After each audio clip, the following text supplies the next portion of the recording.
உங்களுக்கு நிம்மதி உண்டாகுவதாக. தேவனுடைய இரக்கங்கள் அதிகமாவதாக.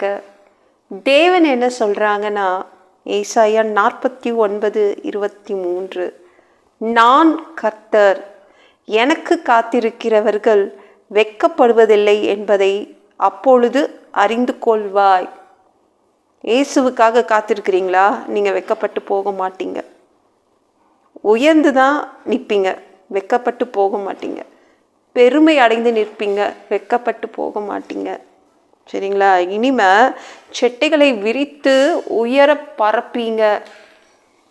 ஏதோ ஒன்றுக்காக காத்துட்டு இருந்தீங்களே, அதை இன்றைக்கு பார்ப்பீங்க. நம்ம காத்திருக்கிறவங்களெல்லாம் பார்த்துருக்கோம்ல, ஹாஸ்பிட்டலில் பார்த்துருக்கோம் காத்திருக்கிறவங்கள, ரயில்வே ஸ்டேஷனில் பார்த்துருக்கோம், பஸ் ஸ்டாண்டில் பார்த்துருக்கோம். ஹாஸ்பிட்டலில் காத்துட்டு இருக்கிறவங்க ஏதோ ஒரு சேரில் உட்காந்துட்டு தான் இருப்பாங்க. ஒரு பிளாஸ்டிக் சேரோ ஏதோ ஒரு சேரில் உட்காந்துட்டு தான் இருப்பாங்க. பஸ் ஸ்டாண்டில் உள்ளவங்க நின்றுட்டுருப்பாங்கல்ல. ஆனால் அவங்க காத்துட்ருக்கிற, எதற்காக காத்துட்டு இருந்தாங்களோ அந்த பஸ்ஸு வந்துருச்சுன்னா ஒரு புதிய பலன் வந்துடும்.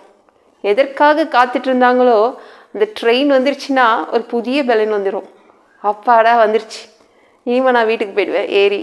அந்த ஒரு புதிய பலன் அப்படியே வந்துடும் இல்லை?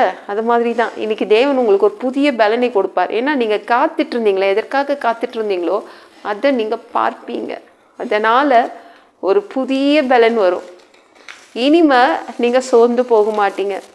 அதான் நீங்கள் பார்த்துடுவீங்கள்ல, எதற்காக காத்துட்டு இருந்தீங்களோ அதை பார்த்துடுவீங்க. அதனால் இளைப்படைய மாட்டீங்க, சோர்ந்து போக மாட்டீங்க, ஜாலியாக நடப்பீங்க. செட்டைகளை விரித்து உயர பரப்பீங்க. இவ்வளோ நாள் உட்காந்துட்டு தானே இருந்தீங்க, எழுந்துக்கவே இல்லை. காத்துட்டு இருந்தீங்க. ஆனால் இனிமேல் உயர்ந்து பரப்பீங்க. சட்டைகளை விரித்து அடித்து பரப்பீங்க. அதான் நீங்கள் காத்துட்டு இருந்ததை பார்த்துருவீங்கள்ல. வெக்கம் வராது, உயர்வு தான் வரும். இங்கே வெக்கப்பட்டு போய் நின்றுவேனோ, அங்கே வெக்கப்பட்டு போய் நின்றுவேனோ, வேண்டாம் அப்படிலாம் ஒன்றும் ஆகாது. தேவன் இருக்காருங்க, நான் கர்த்தர் அப்படின்ட்டாங்க. எனக்காக காத்துட்டு இருந்தீங்கன்னா நீங்கள், உங்களுக்கு வெக்கம் வராது அப்படின்றாங்க. நீங்கள் எதற்காக காத்துட்டு இருந்தீங்களோ அதை பார்ப்பீங்க. அதிகமான சந்தோஷம் வரும், நிம்மதி வந்துடும். சரிங்களா? ஒரு குடும்பம் 3 மாதம் குழந்தைங்க ஒரு பையனை வச்சுட்டு காத்துட்டு இருந்துச்சு. ஐயோ, ஏன்னா இது பையனாக வந்து பிறந்துச்சோன்னு தான் கவலைப்பட்டாங்க. ஏன்னா அந்த நாட்டு சட்டம் அப்படி, பையன் பிறந்தா கொன்னுடணும். ஆனால் அவங்க சாவடிக்கல அந்த குழந்தைய. என்ன பண்ணாங்கன்னா 3 மாதம் காத்துட்டு இருந்தாங்க. சட்டம் மாறிடுமா, இன்னைக்கு சட்டம் மாறிடுமா, ரத்து பண்ணிடுவாங்களா, கேன்சல் ஆகிடுமான்னு காத்துட்டு இருந்தாங்க. தேவன் அந்த குடும்பம் காத்துட்டு இருக்கிறத அவர் அறிஞ்சிக்கிட்டார். இந்த குடும்பம் எனக்காக காத்துட்டு இருக்குது. 3வது மாதம் கழித்து என்ன பண்ணாருன்னா, இளவரசி கையில் அந்த பிள்ளையை கொடுத்துட்டார். அவங்கள தத்தெடுக்க வச்சுட்டார். எப்படி இருந்திருக்கோம்ல, அவங்க அக்கா, அந்த மோசை பாப்பாவுடைய அக்கா இருக்காங்கல்ல, மிரியாம், அப்படியே உயர பறந்து ஓடி வந்தாங்க. செட்டைகளை விரித்து அடித்து பறந்து வந்தாங்க அவங்க அம்மா கிட்ட.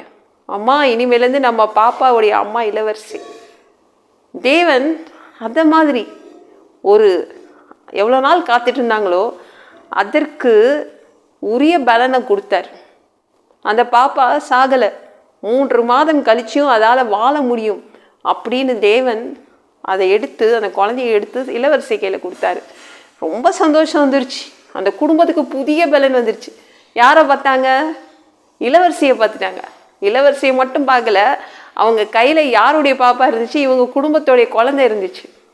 எப்படி இருந்திருக்கோம்ல, ஒரு புதிய பலன். எதையோ ஒன்று பார்க்க போறீங்கங்க, எதையோ ஒன்று பார்க்க போறீங்க. அது என்ன எனக்கு தெரியாது, நீங்கள் எதற்காக காத்துட்டு இருந்தீங்கன்னு எனக்கு தெரியாது. இல்லை, ஏதோ ஒன்று பார்க்க போறீங்க. அதனால் ஒரு புதிய பலன் வருது. அதனால் செட்டைகளை விரித்து அடித்து பரப்பீங்க. கர்த்தருக்கு நன்றி சொல்லுங்க. இந்த வீடியோ பிடிச்சிருந்துச்சுன்னா மற்றவங்களுக்கு ஷேர் பண்ண மறக்காதீங்க. கர்த்தர் தாமே உங்களை ஆசீர்வதிப்பாராக. ஜெபம் பண்ணலாமா? உங்கள் பிள்ளைங்க உங்கள் பாதத்தில் வந்திருக்காங்க. உங்கள் பிள்ளைங்க உங்களுக்காக காத்துட்டு இருந்தாங்க. புதிய பலன் உங்கள் பிள்ளைங்களுக்கு கிடைக்குது. செட்டைகளை விரித்து பறந்து உயரை பரப்பார்கள். ஏதோ ஒன்று பார்க்க போகிறாங்க, ஏதோ ஒன்று புதுசாக பார்க்க போகிறாங்க. உங்கள் பிள்ளைங்களுக்காக ஏதோ ஒன்று காட்டுறீங்க, நன்றி. அவங்களுக்கு கொடுக்க போகிறீங்க, நன்றி.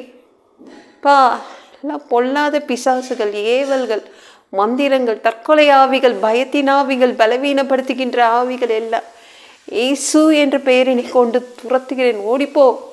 உங்கள் பிள்ளைங்கள இரத்த கோட்டிக்குள் வச்சுக்கோங்க. பரிசுத்த ஆவியால் நிரப்புங்க. ஞானஸ்நானம் எடுக்கணும். ரட்சிப்பீராக. இயேசுவின் காயப்பட்ட தழும்புகளால் எல்லா வியாதிகளும், எல்லா பலவீனங்களும், கேன்சர் போன்ற வியாதிகளும் சரியாகுவதாக. பா, பரம்பரை வியாதிகள் சரியாகுவதாக. மரணப்படுக்கைகள் சரியாகுவதாக. மனிதனாக பிறந்தா ஜீவ புஸ்தகத்தில் எங்கள் பேர் எழுதியிருக்கணும். அப்படி இல்லைன்னா அந்த மனிதனை பிடிச்சி நீங்கள் நரகத்தில் தள்ளிடுவீங்க. தீ எறிகிற இடத்துல எப்படி போய் வாழ்கிறதுப்பா? நாங்கள் பரலோகத்துக்கு வர்றதுக்கு ஆசைப்படுறோம். அங்கேயே அனுப்பிடுங்க. அடித்து உதச்சி திருத்தி எங்களை பரலோகத்துக்கே அனுப்பிடுங்க. சாமி, கழுவப்படாத பாவங்கள் எங்ககிட்ட இருந்துச்சுன்னா உங்கள் திரு ரத்தத்தை கொண்டு கழுவி எங்களை பரலோகத்துக்கே அனுப்பிடுங்க. எந்த ஒரு இமைப்பொழுது நீங்கள் வருவீங்கன்னு இயேசுவை வணங்கி வணங்கி காத்துட்ருக்கோம். பரிசுத்தமாக வாழ்ந்து வாழ்ந்து காத்துட்ருக்கோம். அந்த ஒரு இமைப்பொழுதில் உங்களுக்கு ஒப்பான உடம்பு எங்களுக்கு கொடுக்கப்படும். அதை பெற்றுக்கொண்டு மதிய வானத்தில் உங்களை சந்திக்க வருவோம். இந்த தருணத்தை இழந்துடக்கூடாதுப்பா. சாமி, உமக்கு நன்றி பா. ஒரு மனிதனால் பரிசுத்தமாக வாழ்கிறது கூடாத விஷயம். அதற்கும் உங்கள் உதவி கேட்டு தான் வந்திருக்கோம். 7 வருடம் அந்த கிறிஸ்து ஆட்சியில் விட்டுட்டு போயிடாதீங்க. பிசாசு நடத்தும் ஆட்சியில் விட்டுட்டு போயிடாதீங்க. சாமி பா, நீங்கள் திரும்பவும் இந்த பூமியில் 1000 வருடம் தங்கி ஆட்சி செய்ய போகிறீங்க. அந்த பொற்காலத்தை பார்க்க ஆசைப்படுறோம். எல்லாவற்றையும் ஒப்பு கொடுக்குறேன். ஈசி மூலிஜபம் கேளும் பிதாவே, ஆமென். நாளைக்கு பார்க்கலாம்.